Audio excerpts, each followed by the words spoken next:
Atrodamies bērnu slimnīcā. Bērnu slimnīcā un mans saruna biedrs ir Latvijas vakcinācijas guru, Latvijas vakcinācijas centra vadītāja profesora Dace Zavadska.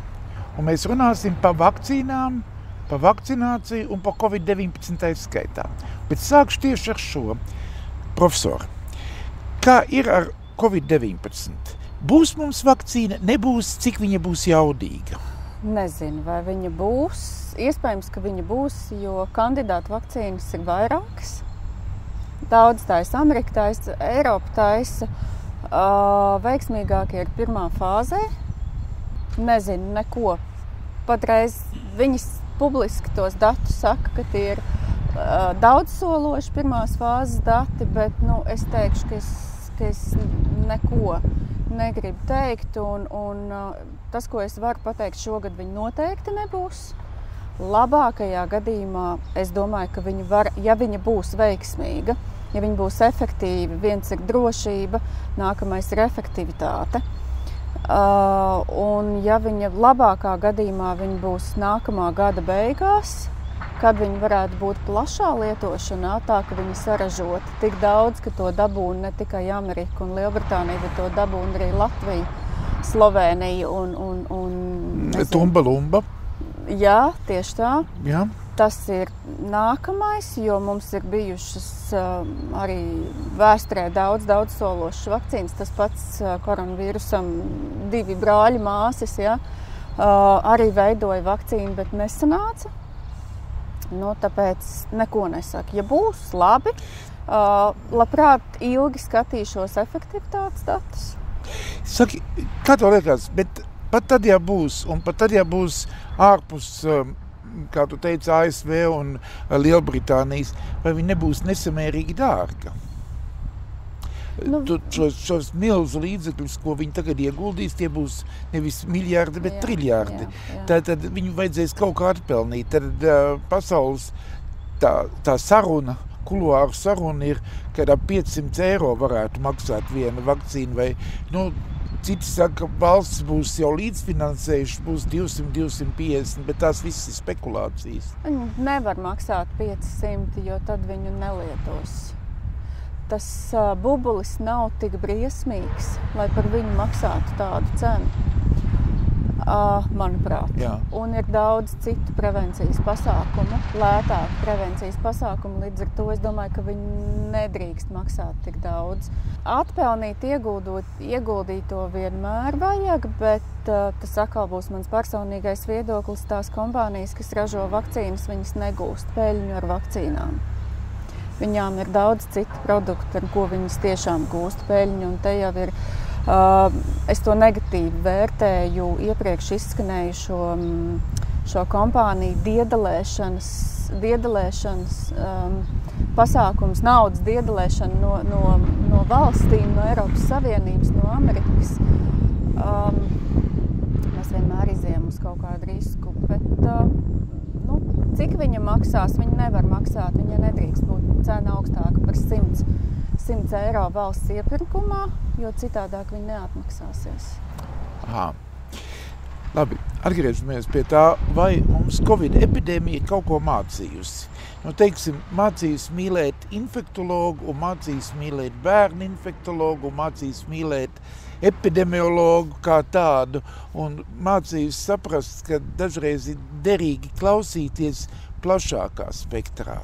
Noteikti ir mācījusi. Es pat teiktu, ka varbūt vismaz Latvijā viņa ir iemācījusi vairāk nekā viņa ir paņēmusi. Es nerunāju par ekonomiku, tas ir, man liekas, tiešām gaužām bēdīgi, bet tīri tādā cilvēciskā ziņā un sadzīves ziņā viņa mums ir iemācījusi vairāk nekā viņa ir paņēmusi. Un noteikti epidemiologiem viņu vērtību tādā lielākā, plašākā izpratnē, es teiktu, ka tas bija epidemiologu zelta laiks. Infektologs un infekcijas ir īstenībā bijušas pirms cilvēka, un infekcijas būs pēc cilvēka, ja mēs kaut kad tādā brīdī nonāksim. Un infektologu vērtība, es nevarētu teikt, ka viņa būtu zudusi, jo infekcijas ir tās, kas neatkarīgi no labklājības stāvokļa vienalga paliek.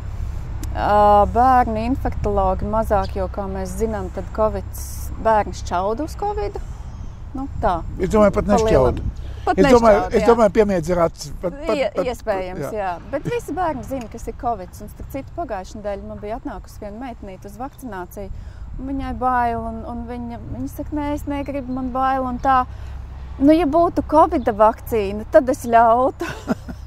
Jo tie bērni ir sabaidīti arī ar to Covidu. Nu, lūk, bet kopumā, jā, infekcijas bija un būs. Jebkurā gadījumā infekcija, teiksim,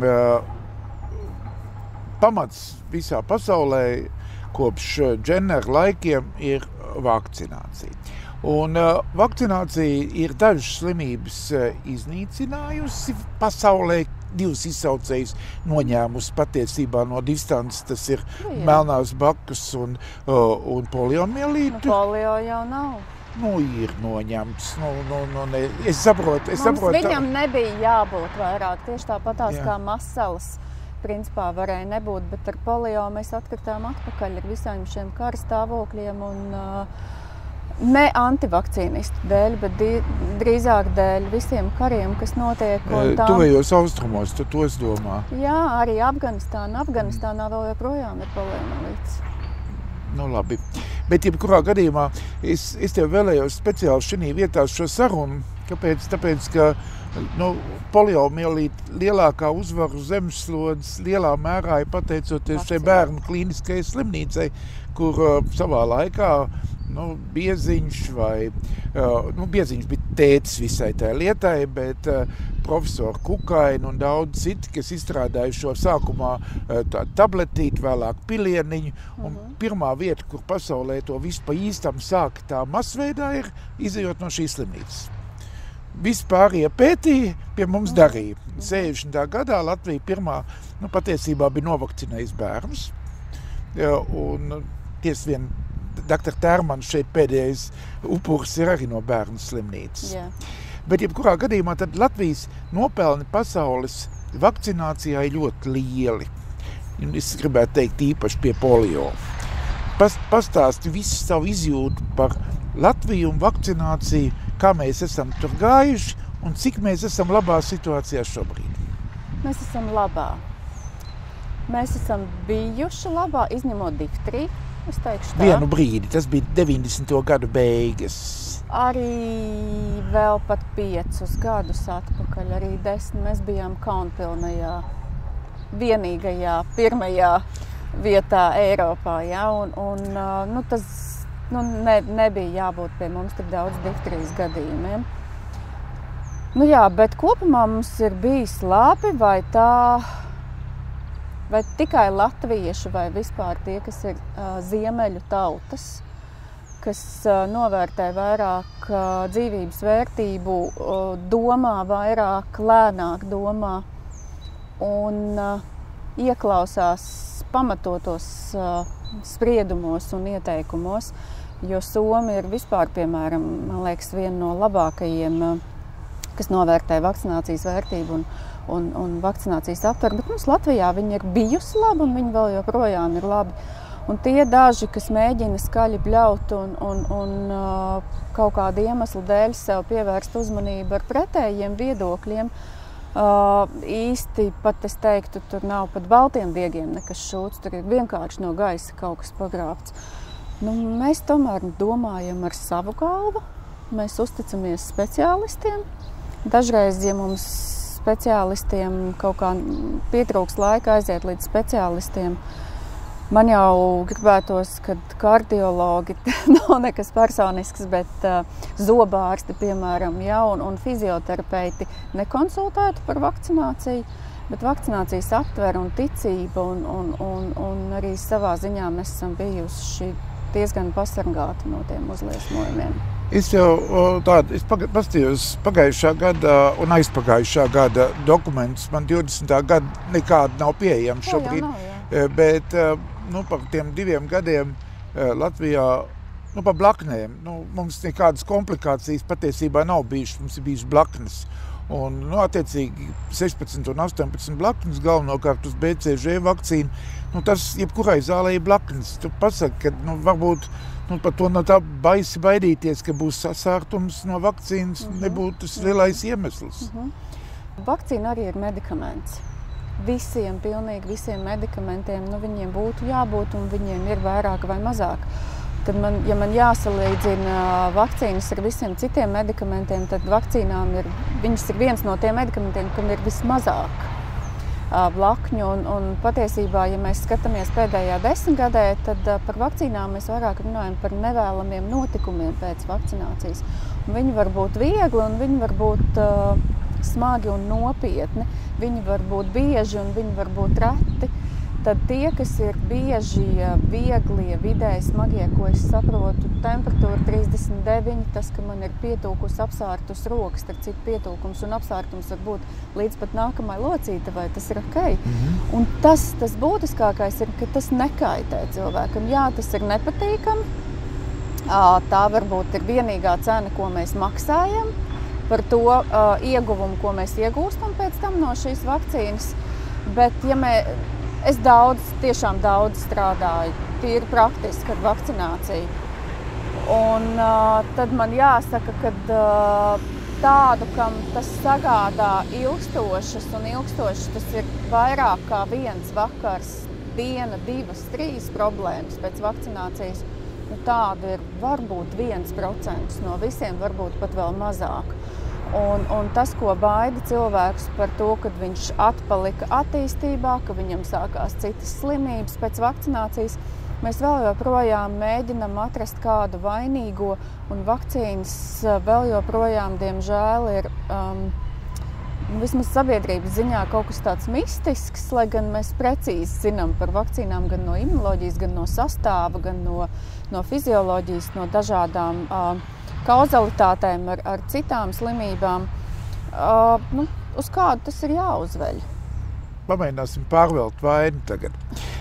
Man tiešām interesē, ko tu domā par to, ka pasaulē mums strauji pieaug antibakteriāla rezistence. Šausmīgi. Un tā būs jebkurā gadījumā ļoti liela globāla problēma.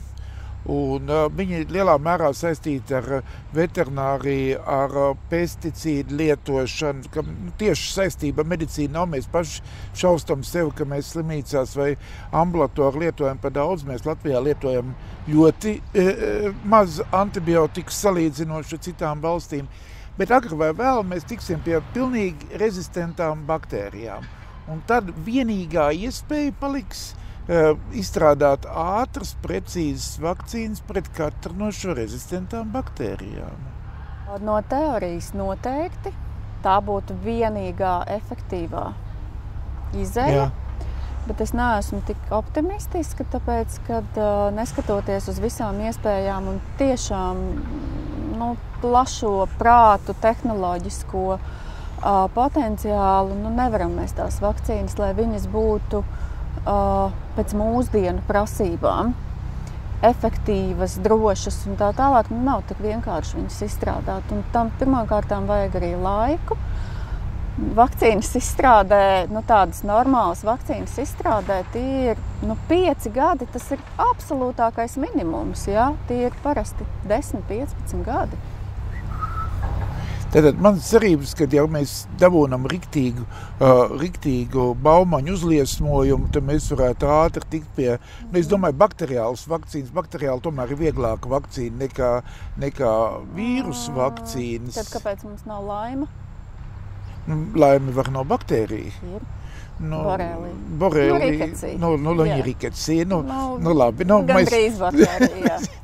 Tas tā ir teorētisks būs viedoklis, bet jā, nav daudzam, sifilisam jau arī nav, trepaniem ir nav. Un tam pašam stafilokokam, kā mums vajadzētu, jā?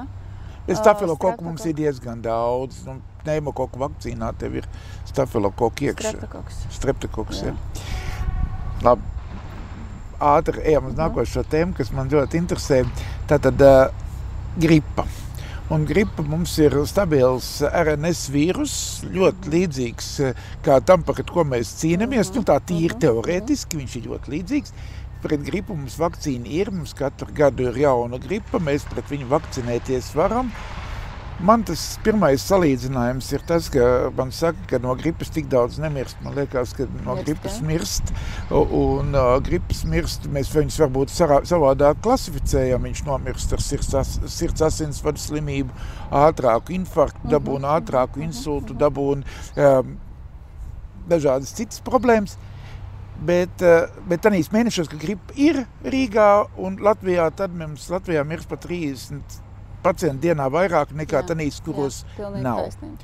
Tad, ko mums būtu jādara gripas vakcinācija? Mums šim Covidam vajadzētu atnest arī tādu cilvēks apskaidrojumu. Tādu cilvēkiem saprast, ka vismaz kaut kādai daļai pret gripu būs nākošu gadu jāpotējās vairāk. Priekš sabiedrības un arī mediķiem es teiktu, ka pati, ja vakcīna nav tā pati efektīvākā, un gripas vakcīnas efektivitāte nav ne tuvu 100%, bet viņa pilnīgi noteikti izdara to darbu, kas viņai ir uzticēts.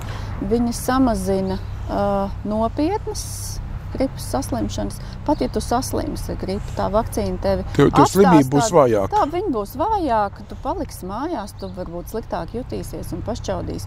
Tu nenonāksi slimnīcā, tev neattīstīsies komplikācijas, un pats galvenais, tu nenomirsi. Un, kā mēs zinām, gripa ir viena no tām infekcijām, kur mirst arī daudz veselu.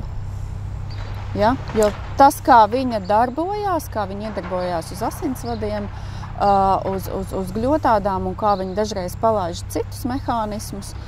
Un patiesībā, ja mēs paskatāmies gripas statistiku bērnu slimnīcā, tad vairāki miruši veseli bērni, nevis, teiksim, kaut kādi hematonkoloģiskie vai operētie bērni un tā tālāk. Nu, un, protams, mazi bērni biežāk.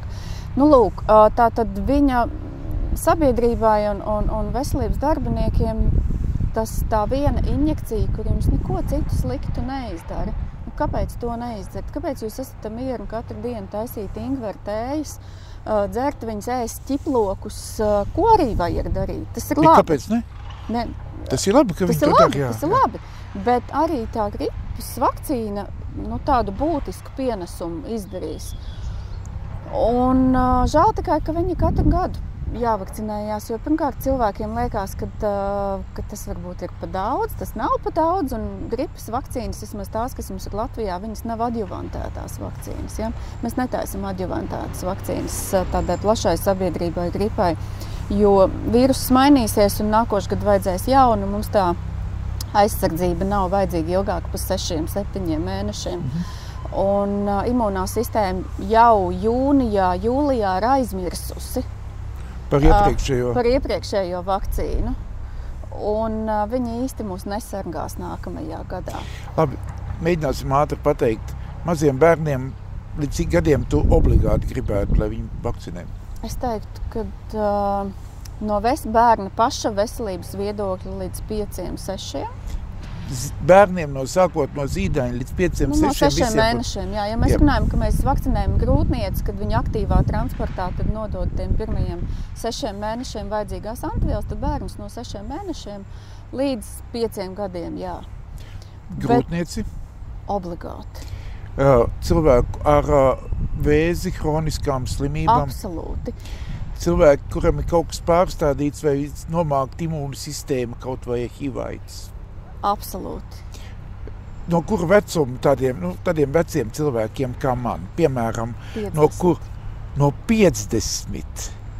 Aha, nevis tur 60, no 70. Mans kolēģis Pļaviņš tanī mirklī, kad es kaut ko saku, kad vajadzētu no 65, viņš saka, vai paaugstinam līdz 70. Jo viņam pašam ir 68. No 50.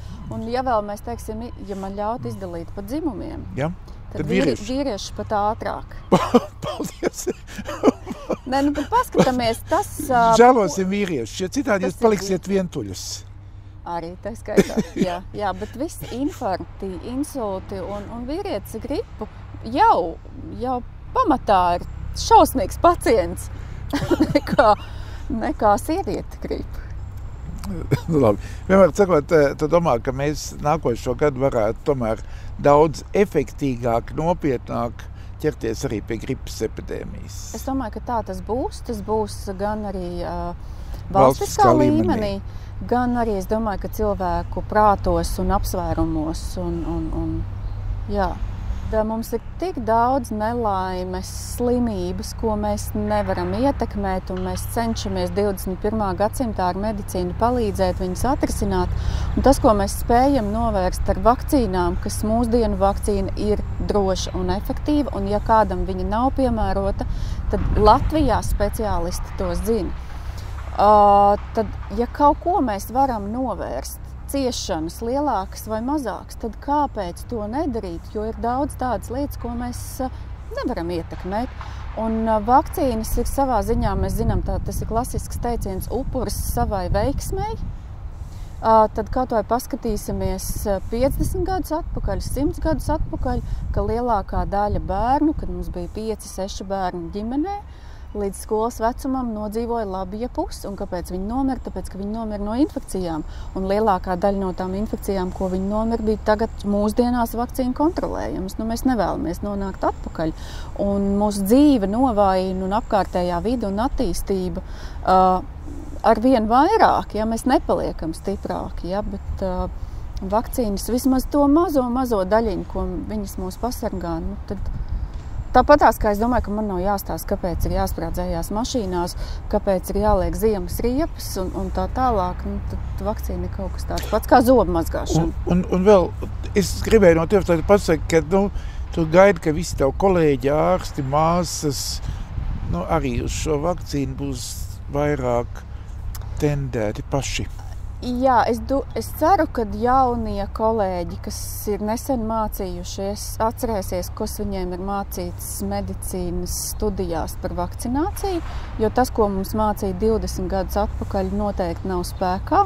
Ne imunoloģija, ja, bet tādas plašākas lietas. Savukārt tie kolēģi, kas ir tagad jau sen strādājoši un mācījušies kādreiz, ja kaut ko nezinās vai šaubīsies, tad pajautās speciālistiem, nevis izteiks savu 20-30 gadus veco viedokli. Pašiem vajadzētu protēties. Protams, ka pašiem. Jā, tas ir piemērs, ko mēs rādām. To es arī tev gribēju. Paldies tev par sarunu. Paldies!